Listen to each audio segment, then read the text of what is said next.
Hello, everyone. My name is Carly Goodman. With me, I have Alex Brooks, and we are here to present our International Careers Training presentation, where we'll be teaching you all about Argentina. So let's take a closer look at Argentina. It is a country located in South America with a population of 45.7 million people. The capital city is Buenos Aires, which is the second largest city in South America behind Rio de Janeiro in Brazil. Key industries of Argentina include agriculture, automotive, and service, particularly financial service and tourism service. And an overview of Argentina's business culture. So many foreign companies already do business with Argentina, namely General Motors, Walmart, and Sony. Argentina's work culture is very similar to that of the United States. So a standard 8 to 5 work day with meetings back to back, so very fast pace. And English is often the language of business in Argentina. A fun fact, Argentina has the highest English proficiency in Latin America, and many professionals in Argentina consider their ability to speak English as a marker of education and employability. And Buenos Aires, the capital city, is the business hub of Argentina. So, greetings and introductions vary depending on one's gender and how well acquainted they are with one another. First time greetings are formal, accompanied with a handshake and direct eye contact. And as the relationship progresses, it becomes common to greet an acquaintance with a small hug and a kiss on the right cheek. And it is common for women to be greeted more affectionately than men. However, it's not to be intended as any kind of harassment or anything like that. Upon first meeting, people address one another by title, followed by their last name. And if you're unsure of a person's last name, simply use señor for men and señora for women. And when you greet a counterpart in a group for the first time, greet the eldest or the most prominent member of the team first. While Argentina is a more individualistic culture than most Southern American countries, Argentina values familial relationships, considering matriarchs and patriarchs as the head of families, and greeting the most prominent person of the group also serves as a sign of respect for hierarchical norms, which are important in Argentina. And it is common for first time introductions and meetings among business partners to take place in a casual social setting, such as a restaurant and a bar. And this casual environment allows for a more comfortable, organic conversation as opposed to the formal environment of an office space or a boardroom, just to build on a personal relationship before getting down to business. When it comes to communication in Argentina, a great deal of body language is a part of the way that they communicate with each other. And they will notice a visitor's nonverbal cues a lot more than over here in the States. Do not stand with your hands on your hips, for example. This can be a sign of anger in Argentina. Along with this, you want to monitor your eye contact. In Argentina, the level of eye contact that you need to have depends on the situation. For example, eye contact in a meeting conveys confidence and trustworthiness, whereas direct eye contact in the street can be interpreted as a pickup attempt. To know how much eye contact you need, you should follow the lead of those around you. The cost of living in Argentina can be about 50 to 75 percent less than living in the United States. Uh, this is depending on your lifestyle and location within Argentina. The following information is based off of living in Buenos Aires, Argentina, which is the capital. Overall, the average rent in Argentina is between $300 to $500 for a one-bedroom apartment. Dining out cost about $5 to $10 per person, and groceries are a lot cheaper compared to the United States. The monthly public transportation pass is about $15, utilities is about $75, and internet is about $25. Along with this, there is public healthcare for Argentina, which is free for residents. Cost of moving as well. Along with the cost on the previous slide, there are two main things that need to be considered when moving. Um, when it comes to moving to Argentina, it can cost between 1,000 to 5,000. This cost is the shipping of all your belongings and is based off of the amount that you have. There's also a factor of getting a visa and legal fees that need to be considered when you are moving to a different country. This can be anywhere from $100 to $1,000, but this covers the cost of application fees, any legal assistance, and other paperwork that might be needed. Moving on to business meetings, it's typical to make an appointment for 1 to 3 weeks in advance. It can actually be quite difficult to get people to commit to meetings too far in advance, as in Argentina, they prefer to manage their time on a week by week or day by day basis. And you can expect to travel a lot for these meetings. Not only do Argentinians prefer the spoken word to the written word, they also prefer face-to-face meetings to telephone conversations or even video calls like this. And so this means that by far the best way to develop good business relationships in Argentina is to take the time to travel for several of the business meetings during the negotiation process. In terms of timing and punctuality, punctuality is much tighter in Argentina than in other South American countries, but agendas are very likely to be ignored. And when you first enter the meeting room, there is designated seating. Typically, the senior executive counterparts of Argentina and the visiting country are placed opposite of each other in order to encourage rapport and trust building. Again, titles and education are referenced. Titles are often used, such as engineer or lawyer, instead of Mr. or Miss. And it is usual for people to be referred to by their last names than their first names in most business situations. In terms of meeting agendas, each meeting begins with small talk, covering topics ranging from football or soccer to weekend activities to vacations. And it's important to engage as fully as possible in these discussions, as they are seen as a vital part of the relationship building process. And coldness during these parts or not engaging in these parts of the meeting could be very costly in both short term and long term. And when it comes to a first meeting, agenda, do not expect that anybody will have done a lot of in-depth analytical planning for the meeting. Flexibility and spontaneity are both greatly prized in Argentina, and the purpose of a meeting is really to build trust and that personal relationship with business partners. In terms of participation and engagement in a meeting, a great deal of respect is given to people who speak freely and express themselves. It is even possible to disagree with people and yet remain on friendly terms. And remaining uninvolved or aloof in a conversation may be viewed as like being disengaged or disinterested. And so, therefore, meetings can actually appear to be like quite noisy and boisterous, with people frequently interrupting each other, not out of rudeness, but to add points or disagree with what is being said. While in the United States, maybe interruption is considered rude, this liveliness, and participation in meetings in Argentina is actually a positive because it shows that you're engaged and interested in the conversation. Moving on to negotiation protocols and decision making. The importance of personal connections cannot be overstated.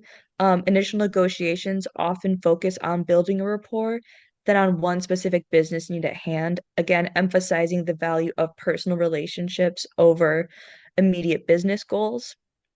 Be aware of formal communication with hierarchical awareness.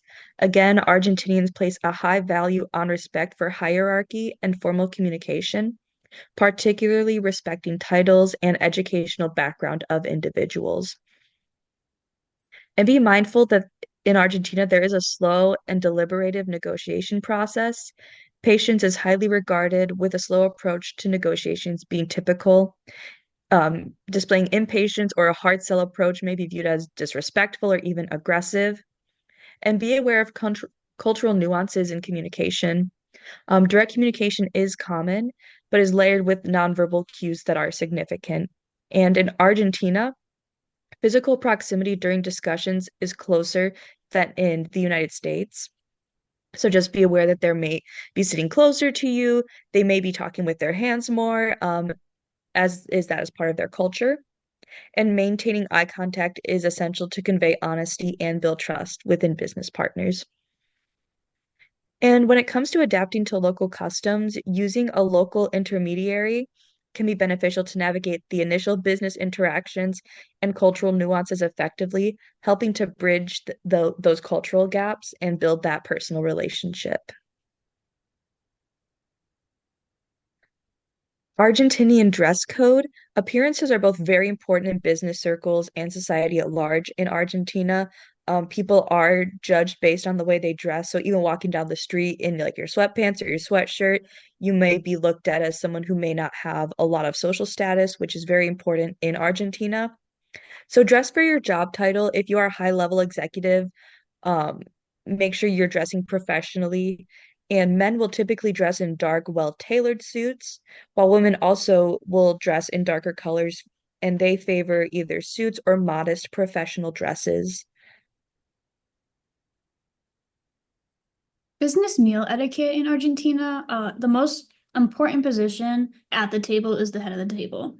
This is reserved for the host. Their honored guests will either sit in the chairs either left or right of them. While it's common to be a little bit late for social gatherings, it is more common for business meals to be on time. When you arrive at the gathering, it's standard to greet everyone individually with a handshake. When it comes to getting seated, you should wait to be told by the host where you are going to sit. When you are ordering, it is standard to follow the lead of the host. You should wait until the host says a toast, such as salud, which is meaning to your health, before you take a drink. Um, then, once you receive your food, you should use utensils for the food. That even food that you would usually just use your hands for, dishes are passed to the left. Along with this, you should keep your hands above the table and rest them on the edge. It is also polite to leave a small portion of food on your plate when you are done eating. It is common for business discussions to not start as soon as everyone is seated. Usually, business meal etiquette starts with small conversation to establish relationships and to get to know everyone there. Discussion is also something that everyone at the table should follow the lead of the host for, uh, and only start discussing business when the host introduces it. It is also common for um, the people who made the invitation to pay for the meal, and the guests at the table are expected to make an effort to contribute. It is also common for those of higher ranking to pay as well.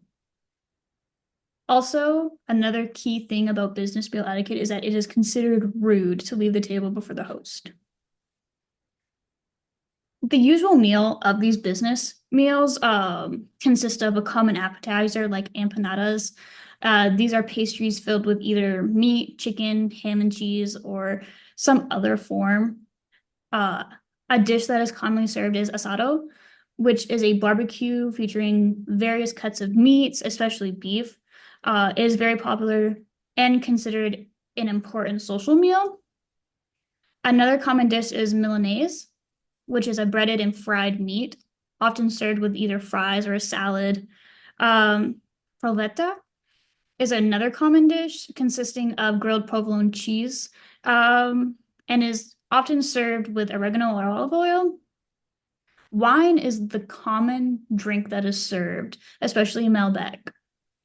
Finally, for dessert, it is common to have dulce de leche, which is a thick, sugary caramel-like sauce. It is used in a variety of sweets like afores or ice cream. So employment laws in Argentina are actually pretty similar to that of the United States.